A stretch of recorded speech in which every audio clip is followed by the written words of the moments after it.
Tonight, the province's nurses union says it's concerned about possible changes at the Janeway. That story and it's a three-man race for votes in Terra Nova, the peninsulas. This is enormous. After the day that the writ dropped, I've been driving ever since. I think the NDP just provides the closest kind of connection to my personal values and the kind of things that I care about. I'll introduce you to the candidates coming up. This is CBC Here and Now.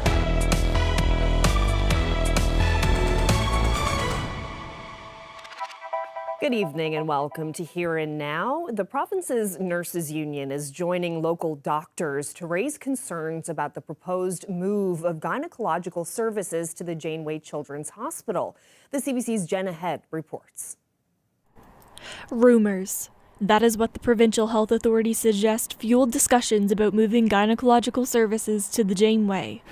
There's been no plan delivered to government from us concerning the acute movement of gynecology to that space in the Janeway.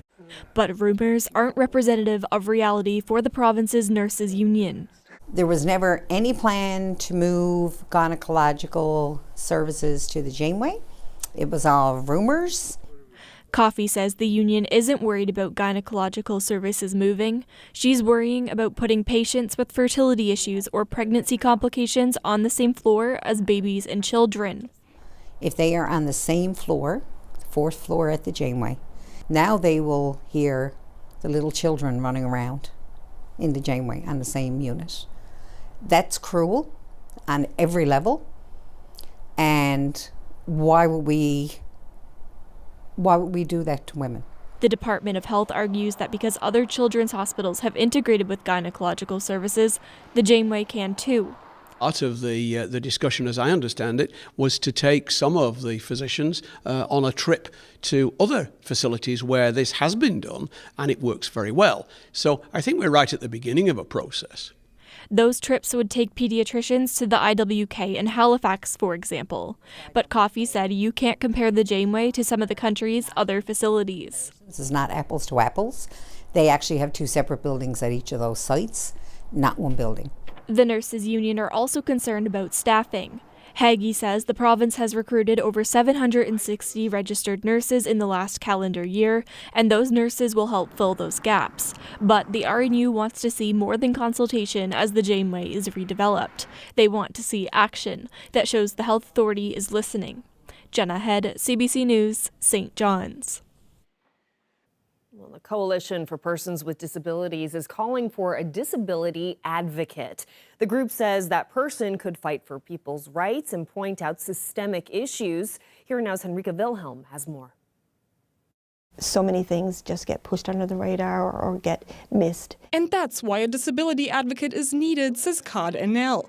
The group wants the position to be similar to the provincial seniors advocate, who publishes reports and holds government to account.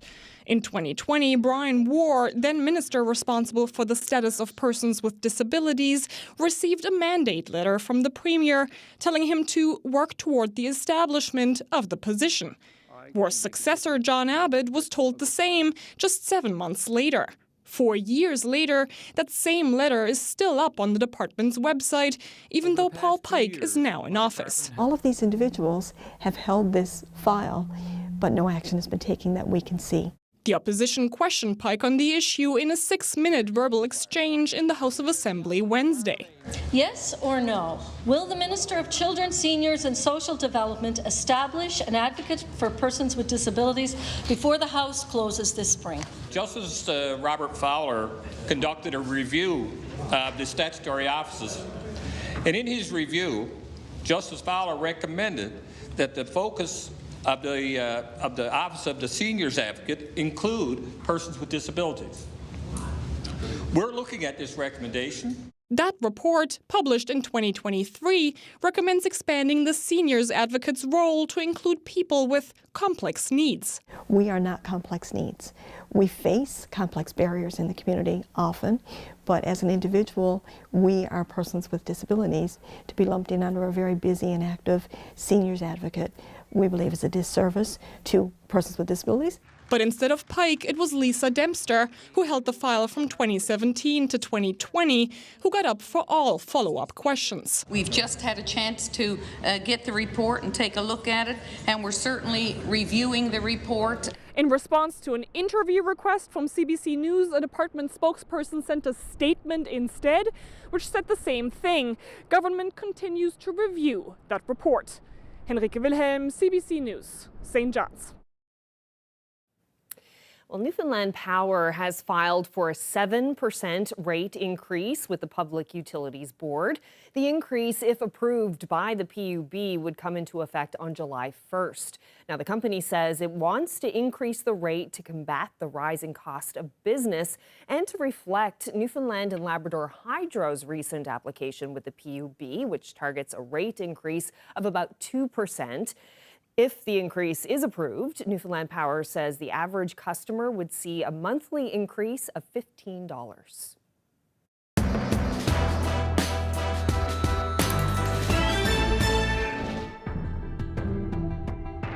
Terra Nova, the Peninsulas. It's a new name for this federal riding. And with the Liberal incumbent bowing out of politics, it's guaranteed to have a new representative in Ottawa.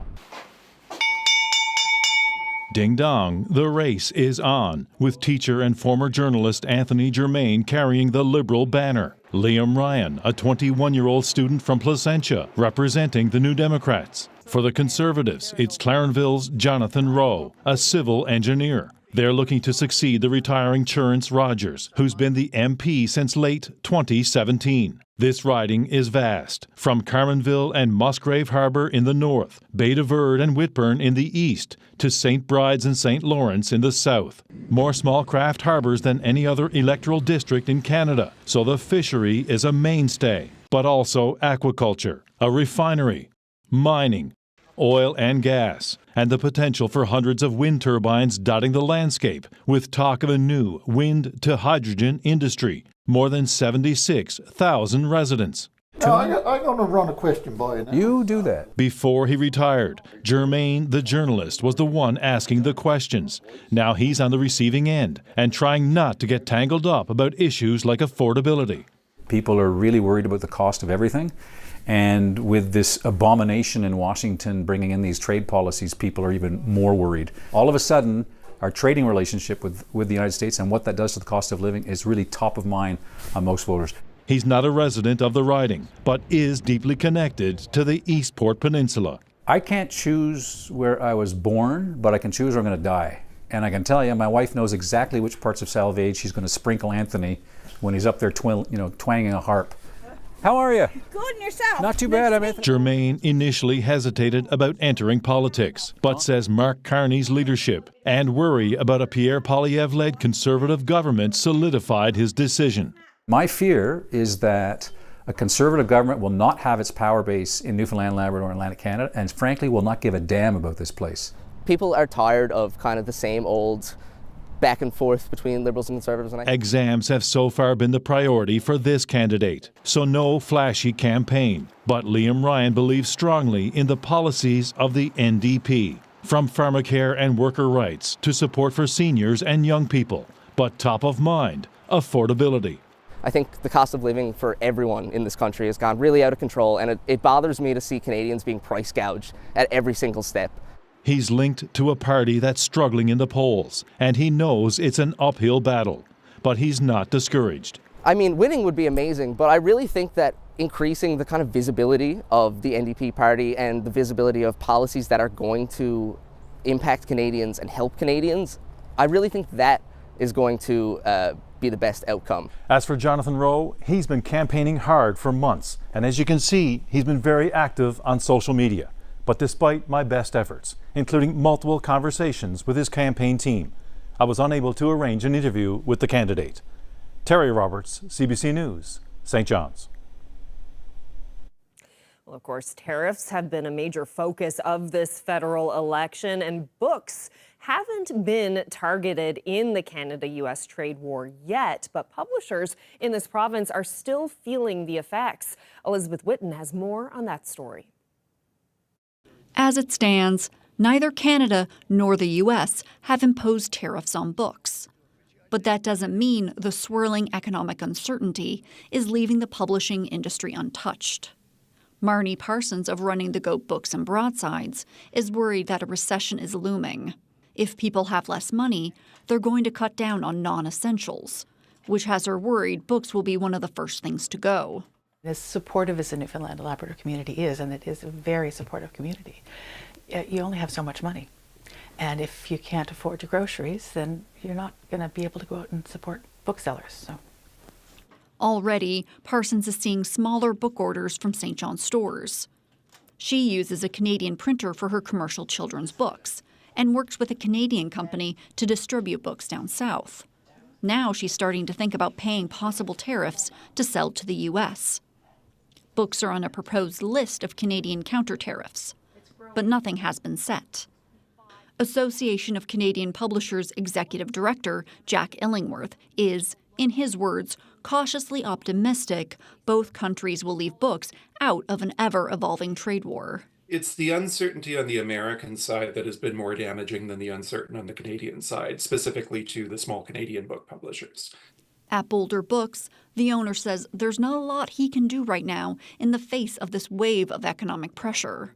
We're a very small company, and we have absolutely no control over anything, really, beyond what we decide to publish. Gavin Will is staying optimistic the tariff threat will end, and is more worried about some longer-term problems for publishers, like securing affordable paper and printing overseas. Book publishing, from my perspective anyway, being affected. We're not like the Newfoundland's fishing industry or Southern Ontario's auto parts industry. Both Parsons and Will say they are focused on the Atlantic Canadian market, have strong local support, and are hoping this too shall pass, and they can turn the page on tariffs. Elizabeth Witten, CBC News, St. John's.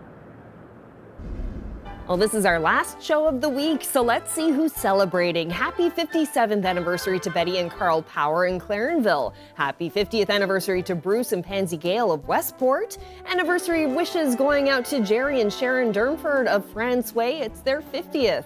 Happy 60th anniversary today to Maurice and Elizabeth Baker from Mount Pearl. Happy 57th anniversary to Freeman and Ann Noseworthy of South River.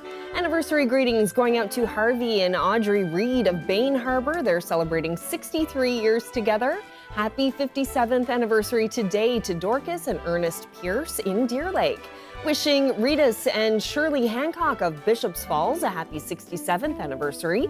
Congratulations to Charles and Phyllis Warford of Upper Gullies, who are celebrating their 66th anniversary on Sunday. Happy 60th anniversary also to Alonzo and Judy Wheeler of Summerford. Happy 57th anniversary to Ignatius and Veronica Walsh of Plate Cove West. Wishing Lyndon and Barbara Roberts a happy 55th anniversary tomorrow. They're in Grand Falls, Windsor. Happy 60th anniversary to Ivan and Katie Greening in Terra Nova. Happy 53rd anniversary to Sharon and Wayne Bursey of Labrador City. Now to some birthdays. Warmest birthday wishes to Mary Aylward of Cape Royal, who turns 90 on Easter Sunday. Happy birthday to Mary Beck of Springdale, who turns 97 on Monday. Happy 90th birthday also to Bessie Evans from Musgrave Harbour, now in Gander. Wishing Sadie Nash of Branch a happy 96th birthday. Ray Reiser is celebrating his 90th birthday tomorrow. Happy birthday. Happy 92nd birthday to Elrita Dumphy of Gander, now living in Grand Falls, Windsor. Milligan Chapel of Virgin Arm just celebrated his 95th birthday. Happy birthday. Birthday greetings going out to Clara Reed of Bishop's Falls, who turned 100 on Tuesday. And happy 90th birthday to Dinah Collins of Hare Bay, Bonavista Bay.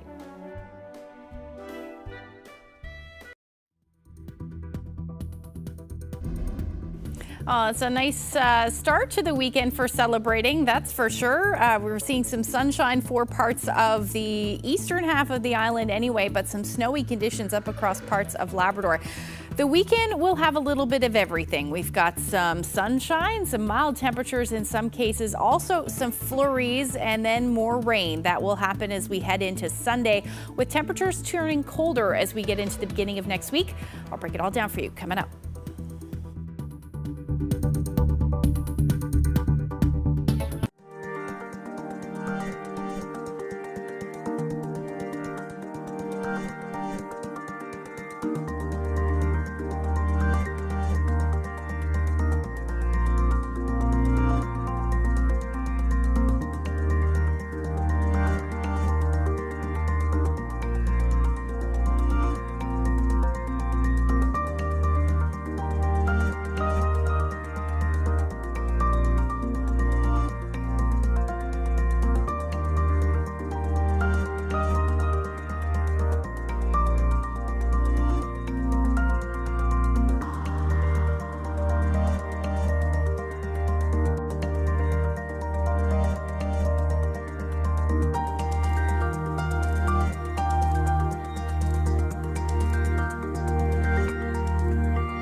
Ashley, tomorrow is Good Friday, so it's a long Easter weekend for some people. Not a bad way to kick it off with the sunshine out there today. I know, certainly not. And there will be a little bit more of that as we head through the day tomorrow.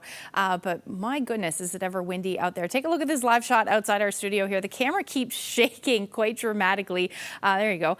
With the winds gusting earlier today upwards of 70 kilometers per hour. But right now, west-southwesterlies are gusting between 40 to 61 kilometers per hour. That temperature now down to about 9 degrees after a high near 11 today, and wind chill feeling more like 5 degrees. Now, if we take a look at the winds across the island, anywhere from 40 to as much as 60 kilometer per hour winds. And as we head through tonight, we will start to see some of those wind speeds come down a little bit. They're likely going to stay a little breezy, though, through tomorrow, and that will be the case for the western portion of the island. As far as the temperatures go, for central, similar temperatures, 6 to 8 degrees. The west coast a little cooler, same thing in onshore flow along the south coast. And then across Labrador, anywhere from about 0 to +4 is where you're sitting at the moment. And then as far as the weather goes, fairly lovely day, like I said. There's some peaks of sun in the mix there through central, a few showers happening as well. But that should taper off as we head through tonight. You can see them a little better once I get rid of the satellite there. And then a few flurries in the mix there through the night. And again, that will generally continue. Up across Labrador, way more of a wintry mix. 0 degrees in Wabush with some flurries. And your winds are gusting around 46 kilometers per hour out of the northwest. And as we head through the night tonight, those temperatures are going to continue to drop, along with the flurries or light snow continuing as well. That's really the story across most of Labrador. Nothing too significant as far as that snow goes. You may pick up a couple of centimeters here and there, but that's about it. Across the island, other than a few flurries for the west, it is going to be a quiet evening as well. And then again, for most of the coast as we head into tomorrow morning, the coast of Labrador anyway, you're still going to be dealing with some unsettled weather. Now, as we head into the afternoon tomorrow, we'll likely see a little bit more cloud cover, especially in the east, and a few flurries still possible for the west coast of the island, and then more of showers or flurries, the story up across Labrador. As we head into the overnight, though, things should clear out. That will be the case across the island. And into early Saturday morning, we'll start to see some flurries or light snow move in yet again for Lab West. Your temperatures tomorrow for essentially the eastern half of the island again will sit somewhere between 6 to 9 degrees. Again, winds will ease off a little bit, only gusting around 20 kilometers per hour. But they'll stick around, though, for those of you in the western half of the island with temperatures just a little on the cool side, only between 2 and 4 degrees through the day. Labrador, you're looking at your temperatures between 3 and 6 for most, with the exception of Lab West, where you'll be hovering in the minus single digits, and northwesterlies gusting upwards of 50. So through Saturday, the first part of the day looks lovely. Clouds will be on the increase, though, through the afternoon. We're looking at some rain up across portions, or some snow rather, up across portions of Labrador through the day on Saturday. And then that rain will move in through the evening hours as well. Temperatures between 8 to about 10 degrees cooler for the northern peninsula. And then overall, your temperatures across Labrador will be between 1 and 5 degrees through the day. The long range forecast, it is going to be unsettled to start next week. We may even see some flurry activity or some light snow, I should say. That's the case for central and western Newfoundland as well. Don't be surprised to see some accumulation Sunday night into Monday. And daytime highs by the time we get into Tuesday will be around 6 degrees. Now for eastern Labrador, you're looking at your temperatures still above 0, but again, wintry mix. And that's the case for western Labrador, though a little bit more in the way of some flurries. Our weather photo today is the sunset on the Humber Arm. Walter shared this really lovely shot with us. Thank you so much for sharing that. And if you have any weather photos, we'd love to see them. Send them to nlphotos@cbc.ca. Beautiful shot. Thank you so much, Walter. Thank you, Ashley. Well, this documentary from reporter Ryan Cook and video producer Katie Breen prompted strong reaction from the RCMP this week. Dire warnings that cocaine circulating in this province is getting stronger and deadlier. An encore presentation of Pure Hell is coming up next.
In the last 2 years, 27 people died from drug-related deaths. That's a huge number for a small population of 2,000. We don't want to keep seeing our people die because of drugs and alcohol. You know, our people are hurting. From the snowy streets of Canada's northern reserves to the tropical waters off the coast of Colombia. 201 to 6.4. In the shadow of a fentanyl crisis, cocaine has exploded. People are going to extremes in order to provide for their family. And everywhere where you see it, you get more violence. This is the story of an avalanche gaining momentum, the people being dragged under, and those fighting to slow it down. No, I'm just tired. I'm tired of this.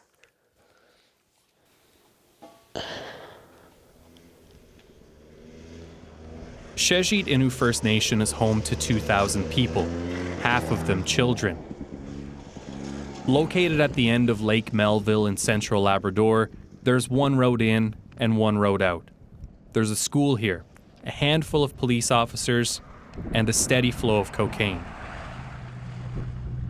Cocaine has become a very big problem in our community. It's the drug of choice of young people, it seems. And there's a lot of young people that are involved with cocaine. Peter and Marianne Panashaway raised 4 kids of their own. 3 struggled with cocaine addiction.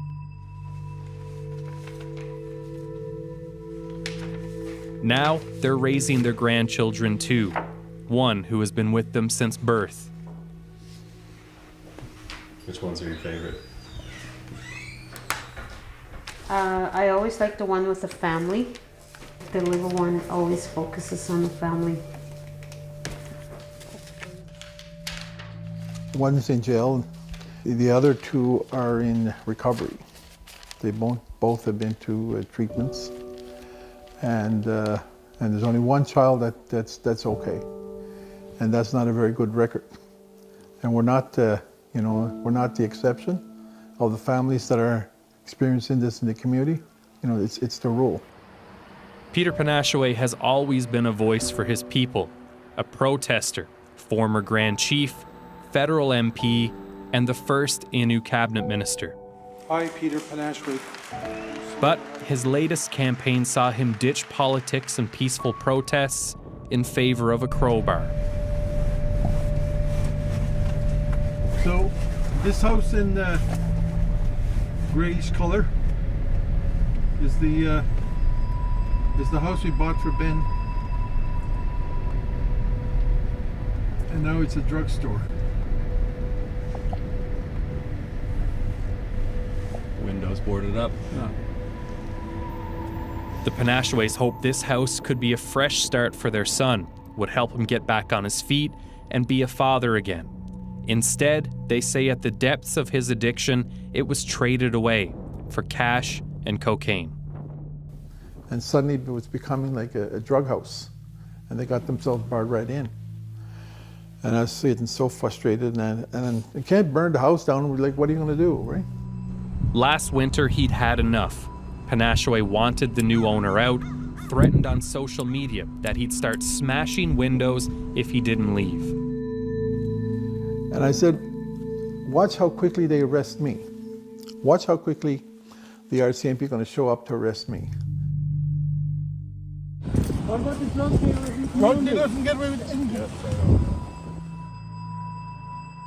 Peter Panashway, former federal cabinet minister, facing criminal charges for mischief. But he didn't care.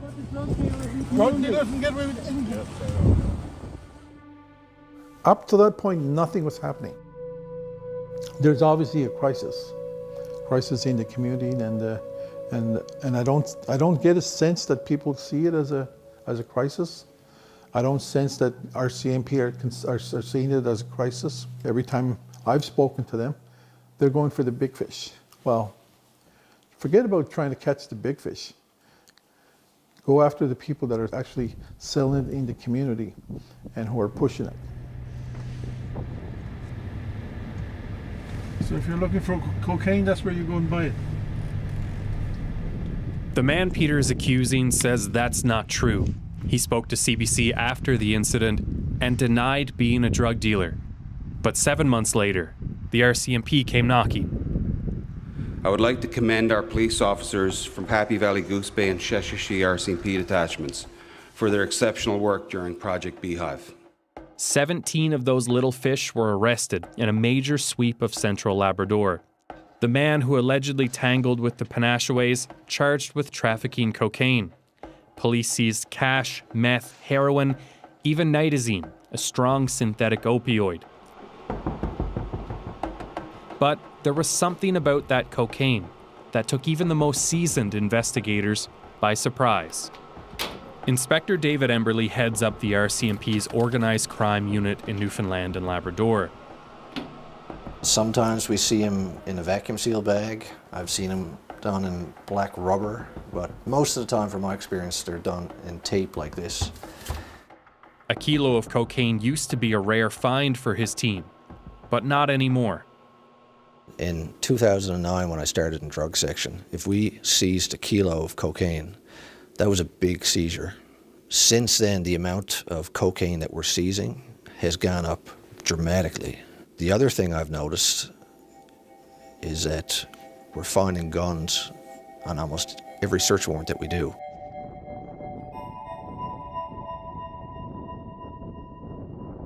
There was a dangerous discovery in that Labrador bust.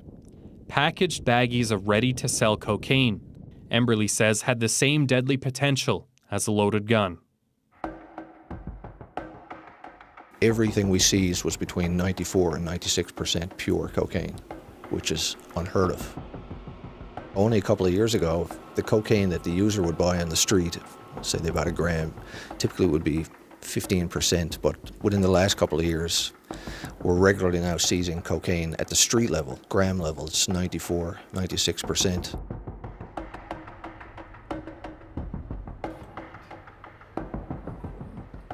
What does that mean? For starters, more people ending up here, in the morgue of Newfoundland and Labrador's chief coroner, Dr. Nash Dennick. What individuals have to know that cocaine is still most dangerous drug. And the reason being that we don't have an antidote. We have individuals who are dying on the scene with a couple of vials of Narcan used with no recovery, meaning that they may have fentanyl on board, but they also may have a cocaine. And the cocaine is going to be the substance that's going to kill the individual. This isn't just a problem in Sheshashi. Newfoundland and Labrador has seen a sharp increase in accidental drug deaths, a 221% spike in 10 years. Now look at cocaine, an increase of over 1,000% in the same time frame. While the rest of the country has been focused on fentanyl, cocaine remains the biggest killer in Newfoundland and Labrador. Dr. Dennick performs autopsies on each of these people, and then he picks up the phone. Those conversations are difficult because on the other side of that line, you have a desperate next of kin, being mom, dad, sister, or a child, and they usually ask themselves why and could we have done differently. For years, experts have warned about substances mixed with cocaine, but Emberly says it's the purity that now poses the biggest risk. So why is uncut cocaine suddenly showing up in even the most remote corners of the province? The answer will bring us a long way from Labrador.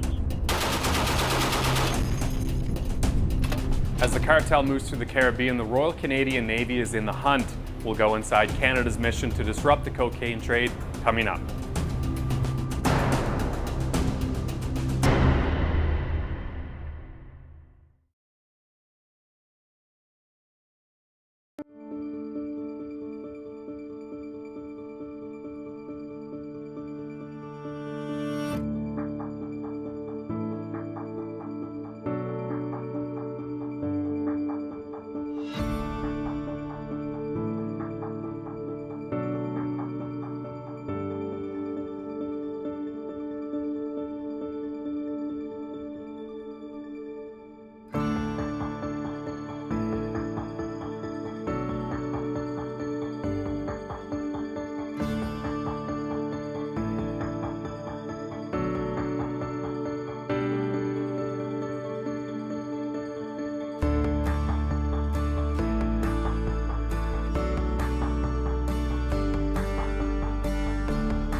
As parts of Canada deal with the fentanyl crisis, Newfoundland and Labrador is facing an influx of strong and deadly cocaine. We called on the United Nations Office of Drugs and Crime to learn more. Are we actually seeing more cocaine? Yes, it's very clear. Cocaine production has been exploding in the last couple of years, particularly in Colombia. Colombia is right now flooding the markets. It's flooding the markets of Europe. It's flooding the markets in Africa. It's flooding the markets in Asia. And it also goes to North America, and here including Canada. Cocaine comes from the coca plant. It's mainly grown in 3 countries, Colombia, Bolivia, and Peru, with the vast majority coming from Colombia. The days of Pablo Escobar may be over, but cocaine and its reign of terror continue. There was hope in 2016 when the Colombian government signed a peace agreement with the Revolutionary Army controlling much of the cocaine trade. But that failed when the government went back on its promises to compensate coca farmers to switch to other crops. The cartels flooded in, violence resumed, and cocaine production skyrocketed. With the markets flooded, Peachman says dealers no longer need to dilute their products to maximize their profits. Where a kilo used to be split 5 or 6 ways, it's now being sold as is. For many years, it has been almost, I would not say undetected, but it was not spoken about. People spoke about fentanyl, I think for very good reasons, and fentanyl is a serious, serious problem. But by looking at fentanyl, people were somehow overlooking the kind of traditional drug of cocaine, which continues and does play a very serious problem in many countries, including Canada, including your province. Opioids like fentanyl still outrank stimulants like cocaine as the deadliest drugs in Canada. But stimulant deaths, the majority from cocaine, are rising at a faster rate, 146% from 2019 to 2023.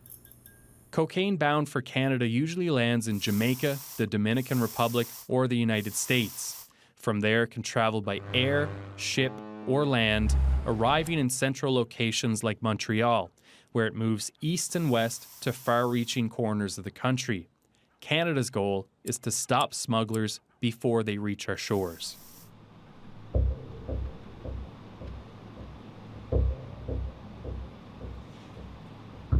In the middle of a vast Caribbean dreamscape, HMCS Margaret Brooke is the only ship for miles around. At least, the only one that's visible. This is Operation Carib, Canada's effort to cut down on the surge of cocaine moving through the Caribbean. We're going to catch anything, we're going to pounce. Today is our day to pounce. Okay? On a mission last winter, then Commanding Officer Nicole Robichaud led a team of about 90 sailors, patrolling south of the Dominican Republic, acting on tips from American and Canadian planes, or intel from the 20 countries and countless agencies working together in the region. Sometimes, it's as simple as spotting something on a set of binoculars. That was the case on one clear day when a sailor catches sight of a boat about 10 miles out.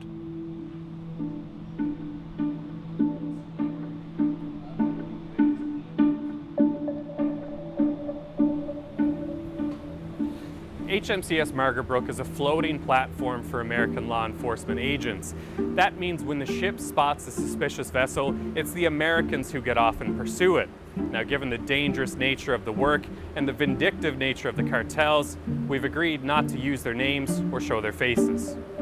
So we put that boat in the water, and as that boat went and closed the Go Fast, Margaret Brooke came behind, and we were going and keeping lookout just in case we saw anything that was discarded from the Go Fast, and they had actually gone and jettisoned all of their contraband.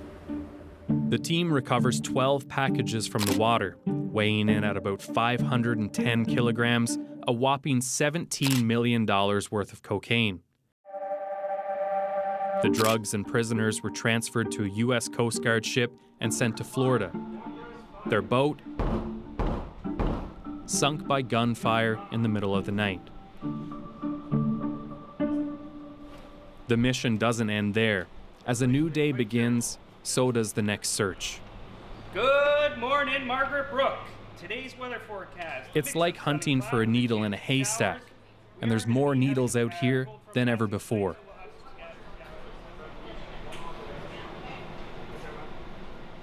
A Customs and Border Patrol plane spots a small boat heading towards the Dominican Republic. It's not pinging on the radar or reporting its location. The Margaret Brooke begins to mobilize. Revolution 130. Okay, team, listen up. This one's a little bit of a different situation than our last hit. We are creeping up from ahead of the target vice astern. The target will be able to see us and probably evade us. 02, X radar. So red 9. A rigid inflatable boat, otherwise known as a rib, is lowered into the water. The U.S. Coast Guard team is on board. The team in the rib radios back to the ship with questions for the Maritime Patrol Aircraft, or MPA, overhead. Want to know if you can ask the MPA if they have any indicia of nationality and if they see any Muslims on board. Over. Papa 1-6, this is Father. Negative, MPA is departed, over. The aircraft has already left the area, leaving the team flying in blind. And the bad news continues. The rib has lost an engine. It's floundering in the water.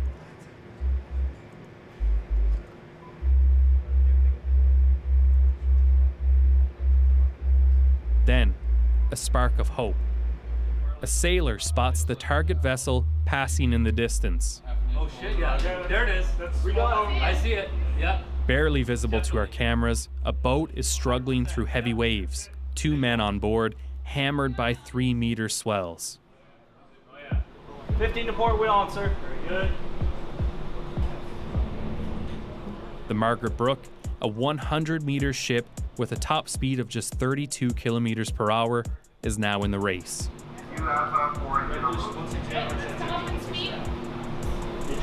Midships. As the Canadians close in on the flailing target, the smugglers make a calculated decision.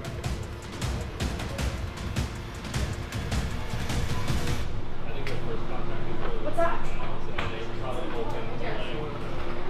Package in the water, starboard side. They're ditching their cargo, forcing the captain to make a split-second decision: keep up the chase or slow down to recover what could be millions of dollars worth of cocaine. Okay, let's come down in speed. Stop our turn. The captain chooses recovery.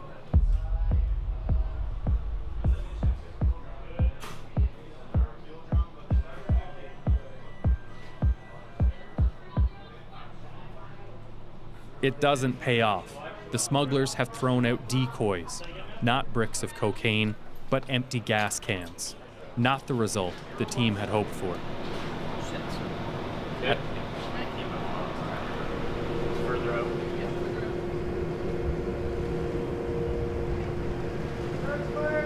That one hurt a little bit, and I think the entire crew felt it because it was so close. It was so close. But unfortunately, that vessel did get away. Yeah, it hurt. In this part of the ocean, risky and desperate decisions are made.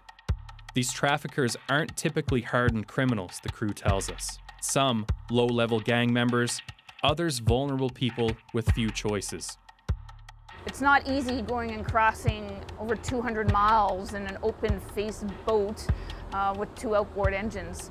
Most of it in the dead of night, so you don't get captured. Underneath the tarp in the sweltering heat, so once again, you don't get captured, you don't get seen. It's extreme for what people are doing in order to go and make a living or to provide for their families. It's a desperation that's being felt at both sides of the supply chain. Still to come, we go inside a treatment center in Labrador, where recovering addicts are leading the resistance and facing plenty of pushback.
There's an old camp on the highway near Shejit. It's seen better days, but like the people inside, it's holding hope for a brighter future. This is Appenum's camp, day one of an 8-week residential treatment program. The counselors, all in recovery themselves, saw record demand this winter. 30 people signed up to live together and hopefully leave sober. There's companionship, 3 square meals, and music. Passionish Panashaway, now a counselor here, sought treatment from this program 4 years ago. Since then, the town's drug problem has only gotten worse. I saw you across the pond, and all I could see is color blue. I was really messed up, but you know, through my recovery, you know, I put a lot of work into it. The group gathered this morning and made a list of people they'd lost to drugs. They came up with 27 names, all under the age of 40, who had died in the last 2 years. A staggering number for a town of 2,000 people. Take my hand, we'll make it out alive. We don't want to keep seeing our people die because of drugs and alcohol, you know. And it's, you know, our people are hurting. And they use that to escape their pain, you know. They think that's the only way out. You know, that's all they know. And, you know, this is like, shows them, you know, there is a way out. You're not alone. Off camera, several people at the camp told us about the problems they've had with drug dealers, infiltrating NA meetings, pulling people back into addiction to line their own pockets, and threatening those who go against them.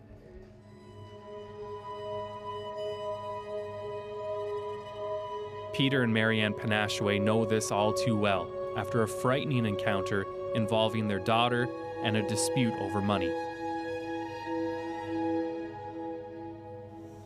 There was one time that she was picked up by this person, and she was threatened that she was going to get beat up and driven outside the community.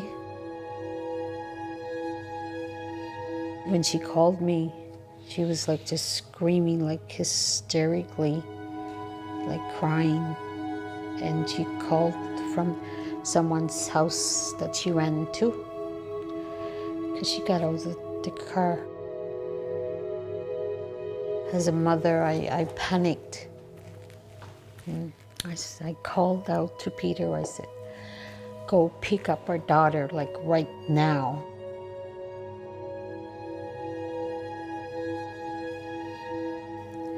You don't expect that to happen in a small community, to get threatened by this man who's selling drugs. It's that human toll that weighs on Inspector David Emberley. Every purchase, he says, props up a deadly industry. You know, when people are buying, you know, a half gram or a gram, they are supporting a whole network of organized crime groups between South America and here. You're dealing with violence and, you know, intimidation and weapons, and we see that right here in our own province. It is frustrating, but it's more frustrating looking at these bodies of young individuals who are in their primes and thinking about the full life being in front of them, and they're here on my autopsy table. On a bitter cold morning in January, Peter Panashaway had his day in court. The mischief charges were dropped in exchange for a peace bond. The man Panashaway calls a drug dealer is still living in his son's former house.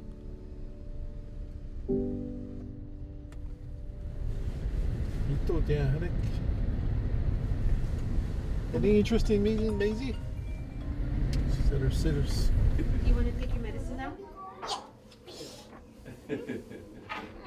For Peter and Marianne Panashaway, this is what's at stake. Good. Good job. Bye, Papa. Good job. My Papa kissed me! Papa! My Papa kissed me! and they'll do everything they can to protect it.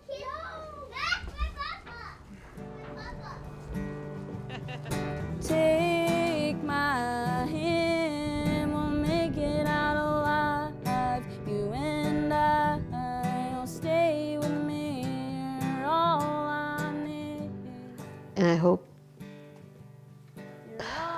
people who wants to see the community change that are living here as well, I want them to have courage and not to be afraid, because it's for our kids and grandkids. You're all